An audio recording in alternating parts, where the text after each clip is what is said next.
ವಯಸ್ಸಾದ ಅತ್ತೆಗೆ ಕಿರುಕುಳವನ್ನ ಕೊಟ್ಟು ವಿಷ ಹಾಕಿ ಸಾಯಿಸಿದ್ಲ ಸೊಸೆ ಎನ್ನುವಂತಹ ಪ್ರಶ್ನೆ. ಇದಕ್ಕೆ ಸಂಬಂಧಪಟ್ಟ ಹಾಗೆ ಖುದ್ದು ಪತಿಯೇ ಪತ್ನಿಯ ವಿರುದ್ಧ ದೂರನ್ನ ದಾಖಲು ಮಾಡಿದ್ದಾರೆ. ನನ್ನ ತಾಯಿಯನ್ನ ಕೊಂದಿದ್ದಾಳೆ ಎಂಬ ಆರೋಪವನ್ನು ಹೊರಿಸಲಾಗಿದೆ.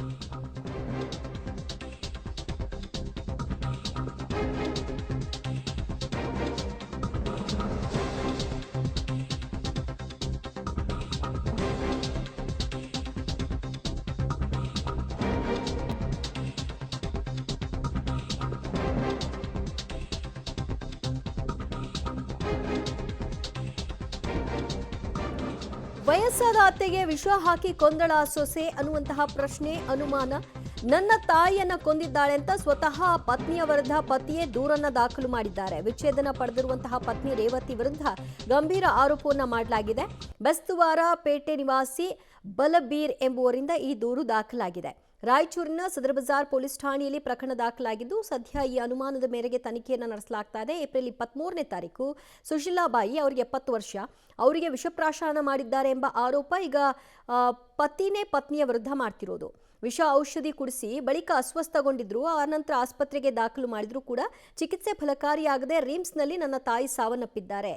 ನನ್ನ ತಾಯಿಯ ಸಾವಿಗೆ ನನಗೆ ಅನುಮಾನಗಳಿದೆ, ನನ್ನ ಪತ್ನಿಯ ಮೇಲೆ ನನಗೆ ಡೌಟ್ ಬರ್ತಾ ಇದೆ ಅಂತ ಅವರು ಆರೋಪವನ್ನು ಮಾಡ್ತಾ ಇದ್ದಾರೆ. ಇನ್ನು ನನ್ನ ಮೇಲೆ ಸುಳ್ಳು ಕೇಸನ್ನ ದಾಖಲು ಮಾಡಿದ್ದಾರೆ ಅಂತ ಈ ಕಡೆ ಪತ್ನಿ ರೇವತಿ ಪ್ರತ್ಯಾರೋಪವನ್ನು ಕೂಡ ಮಾಡ್ತಿದ್ದಾರೆ. ನಾನು ಹೆಂಡ್ತಿಂದು ಭಾಳ ಕಿರಿಕಿರಿ ಐತಿ, ಭಾಳ ಟಾರ್ಚರ್ ಕೊಡ್ತಾಳೆ ಮನೆಯಾಗ ಎಲ್ಲರಿಗೆ. ಅವನದು ಲವರ್ ಇದ್ದಾನ, ಅವ್ನ ಲವರೂ ಅಲ್ಲೇ ಇರ್ತಾನ, ಅದೇ ಊರಾಗ. ಅವನ ಜೊತೆಗಿದ್ದು ನಮಗೆ ಎಲ್ಲರಿಗೆ ಟಾರ್ಚರ್ ಕೊಡ್ತಾಳಾಕಿ. ಹಂಗಾಗಿ ನನಗೆ ಮನೆಯಾಗಲಿದ್ದ ನನಗೆ ಹೊರಗಾಕಿ ಡೈವರ್ಸ್ ತಗೊಂಡು ಮೇಂಟೆನೆನ್ಸ್ ಕೇಸ್ ಹಾಕಿ ಮೇಂಟೆನೆನ್ಸ್ ಕೇಸ್ ಹಾಕಿ ಮತ್ತೆ ಗಾಡಿ ಮೇಲೆ ಅವ್ನು ತಗೊಂಡು ತಿರುಗಾಕತ್ತಾಳ. ನಾವು ಮನೆಯಲ್ಲಿ ಬಂದರೆ ಏನೋ ಬೇಕು ಅದರಲ್ಲಿದ್ದ ಓಡಾಕತ್ತಾಳ.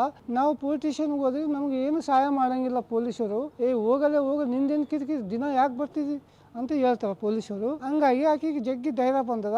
ಈಗ ನಮ್ಮ ತಾಯಿಗೆ ಆಕೆ ವಿಷ ಕೊಟ್ಟಿದ ಮೇಲೆ ಮೋಷನ್ ಆಗಿ ನಾವು ಅಡ್ಮಿಟ್ ಮಾಡಿದ್ವಿ ರಿಮ್ಸ್ನಾಗ. ಇದೇ ಮಾತು ಆಕಿ ಡಾಕ್ಟರ್ ಮುಂದೆ ಹೇಳಿದ್ರೆ ಮತ್ತು ಅದು MLC ಆಗ್ಯದ. MLC ಆಗಿದ ಮೇಲೆ ಇವರು ಪೊಲೀಸರು ಏನಂತಾರ, ನೀವು ಬಂದು ಕೇಸು ಫೈಲ್ ಮಾಡಬೇಕು. ಸತ್ತ ಮೇಲೆ ಕೇಸ್ ಮಾಡ್ಯಾರ ಅವರು. ಇನ್ನು 26 ಮುಂಜಾನೆ 6 ಗಂಟೆಗೆ ಆಗ್ಯದ, ಡೆಡ್ ಆಗ್ಯದ ಅವರು. ಸರ್ ನಾನು ಸಾಯಿಸಿಲ್ಲ ಸರ್. ಅವರಿಗೆ ಅವ್ರ ಏಜ್ ಆಗ 90 ಇಯರ್ಸ್ 8 ಇಯರ್ಸ್ ಆಗೋಗಿದೆ, ಸತ್ತೋಗ್ಯಾರೆ. ನನ್ನ ಸಾಯಿಸಾರ ಅಂತ ನಮ್ಮ ಹಸ್ಬೆಂಡ್, ಅವ್ರ ತಮ್ಮ ಹಸ್ಬೆಂಡು, ಅವ್ರ ವಕೀಲು ನನ್ನ ಮೇಲೆ ಕೇಸ್ ಮಾಡ್ಯಾರೆ. ಆಮೇಲೆ ಮತ್ತೆ ಬಂದು ನನಗೆ ಡೈವರ್ಸ್ ಆಗಿ 4 ಇಯರ್ಸ್ ಆಯ್ತು ಸರ್. ಅವಾಗಿಂದ ಟಾರ್ಚರ್ ಮಾಡ್ತಾನೆ ಇದ್ದಾರೆ. ಡೈವರ್ಸ್ ಆಗಿದೆ ಅಂತ ಗೊತ್ತಾದ್ಮೇಲೆ ನಾನು ಹೋಗಿ ಸದಾ ಪೊಲಿಟಿಷನ್ ಕಂಪ್ಲೇಂಟ್ ಕೊಟ್ಟಿನಿ ಸರ್. ನಾನು ಡೈವರ್ಸ್ ಏನು ಮಾಡಿಲ್ಲ ಸರ್, ನನಗೆ ಗೊತ್ತಿಲ್ಲ ಮೇಡಮ್ ಅಂದರೆ, ಇಲ್ಲ ಮನೆ ಕೋರ್ಟ್ ಹೋಗ್ರಿ ಆಲ್ರೆಡಿ ಡೈವರ್ಸ್ ಆಗ್ಯದ ಇಲ್ಲಿ ಅಂತ ಅವರು ಸದಾ ಪೊಲಿಟಿಷನಲ್ಲಿ ಮಹಿಳಾ ಆಫೀಸ್ ಪೊಲಿಟಿಷನಲ್ಲಿ ಹೇಳಿದ್ರು ಸರ್. ಅವರು ನನಗೆ ಓಕೆ ಅಂತ ನಾನು ಹೋಗಿ ಸೀದಾ ಕೋರ್ಟ್ ತೋರಿಸಿದ್ದೆ. ಕೋರ್ಟ್ನಲ್ಲಿ ಹೋಗಿ ನಮ್ಮ ವಕೀಲ್ ತೋರಿಸಿದ್ದೆ. ಅವ್ರೇನಂದ್ರು, ಇಲ್ಲ ಮೇಡಮ್ ಡೈವರ್ಸ್ ಆಗ್ಯದ ಇದು, ನೀವು ಹೆಂಗೆ ಕೊಟ್ಟಿರಿ ಡೈವರ್ಸ್? ಒಂದಿಲ್ಲ ಸರ್, ನಾವು ಒಂದ್ಸಲ ಕೋರ್ಟ್ಗೆ ಬಂದಿಲ್ಲ ಸರ್, ಡೈವರ್ಸ್ ಆಗ್ಯದ ಇದು ಅಂತ ಹೇಳಿನಿ ಸರ್ ನಾನು. ಆಯ್ತು ಮೇಡಮ್ ಡೈವರ್ಸ್ ಆಗ್ಯದ, ಈ ಗಂಡ ಬೇಕಂದ್ರೆ ಫೈಟ್ ಮಾಡ್ರಿ ಅಂತ ಅಂದರು ಅವರು.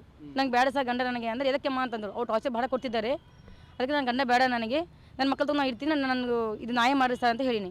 ಅವ್ರು ಹಾಕಮ್ಮ ನೀನು ಮೇಂಟೆನೆನ್ಸ್ ಕೇಸ್ ಹಾಕು, ಏನೋ ಹೊಲಗಿಲ್ಲ ಮನೆ ಇದ್ರೆ ಅವೆಲ್ಲ ಹಾಕು ನೀನು, ಆ ಕೋರ್ಟ್ ನಡ್ತದಮ್ಮ ಅಂತ ಅವ್ರು ಹೇಳಿದ್ರು ಸರ್. ಓಕೆ ಅಂತ ನಾನು ಎಲ್ಲ ಹಾಕ್ತಿದ್ದೀನಿ.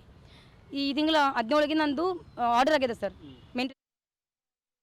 ಪೋಸ್ಟ್ ಮಾರ್ಟಮ್ ಮಾಡಿದರೆ ವಿಷಪ್ರಾಶನ ಆಗಿದೆಯಾ ಇಲ್ವಾ ಅನ್ನೋದು ಖಾತ್ರಿ ಆಗುತ್ತೆ. ಅದಾದ ನಂತರದಲ್ಲಿ ಆತನ ಅನುಮಾನ ಸತ್ಯವಾ ಇಲ್ವಾ ಅನ್ನೋದು ಪ್ರಾಥಮಿಕ ಹಂತದಲ್ಲಿ ಪ್ರೂವ್ ಆಗುತ್ತೆ.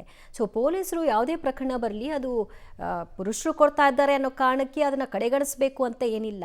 ಆ ಪ್ರಕರಣವನ್ನು ಕೂಡ ದಾಖಲು ಮಾಡಬೇಕು. ಈಗ ಇದೇನಾಗುತ್ತೆ ನೋಡೋಣ.